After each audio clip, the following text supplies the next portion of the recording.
Good morning, guys. Today I would like to show you how to crop photos using the zoom feature in Photos on your iOS 17. So as you can see, cropping a screenshot or picture in Photo apps is quite easy, but from now on, from iOS 17, it's even easier. So at first, let's open the picture that you want to crop. Now smoothly zoom it in. And as you can see here, you've got your crop icon, a new one. So as you can see, also you can manage it, but it's not the topic of this video. Once you want to crop it this way, all you have to do is tap on crop and click on done.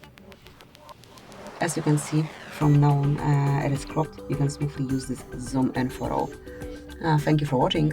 Please subscribe our channel and leave the thumbs up.